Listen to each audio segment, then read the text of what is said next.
ശോചനീയ സ്ഥിതിയിലായ Poonkunnam Puzhakkal road ഉടൻ സഞ്ചാരയോഗ്യമാക്കണമെന്നാവശ്യപ്പെട്ട് BJP. Thrissur corporation കമ്മിറ്റിയുടെ ആഭിമുഖ്യത്തിൽ പൂങ്കുന്നത്ത് പ്രതിഷേധ ധർണ സംഘടിപ്പിച്ചു.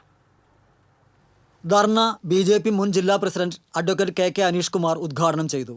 24 മണിക്കൂറും ഭരണഘടനയെക്കുറിച്ച് പറയുന്നവർക്ക് ഭരണഘടന പൗരന് ഉറപ്പു നൽകുന്ന സഞ്ചാര സ്വാതന്ത്ര്യത്തെക്കുറിച്ച് മനസ്സിലാക്കാനുള്ള ബുദ്ധിയും ബോധവും ഉണ്ടാകണമെന്ന് അനീഷ് കുമാർ പറഞ്ഞു.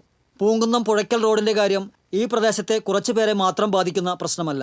വടക്കൻ കേരളത്തെയും തെക്കൻ കേരളത്തെയും ബന്ധിപ്പിക്കുന്ന പ്രധാന റോഡാണിത്.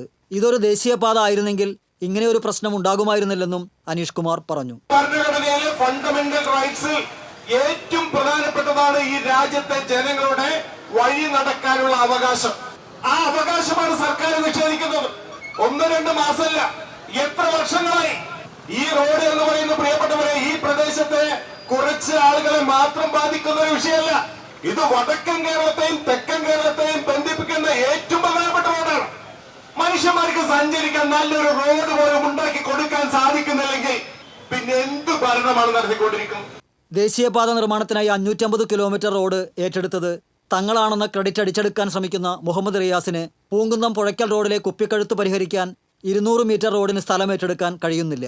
നിർമ്മാണ പ്രവർത്തനങ്ങൾ നടക്കുന്ന സ്ഥലത്ത് ചെന്ന് ക്രെഡിറ്റ് സ്വന്തമാക്കാനായി റീൽസ് എടുത്ത് നടക്കുന്ന മുഹമ്മദ് റിയാസിനെ മുഹമ്മദ് റീൽസ് എന്നാണ് വിളിക്കേണ്ടതെന്നും അനീഷ് കുമാർ പരിഹസിച്ചു.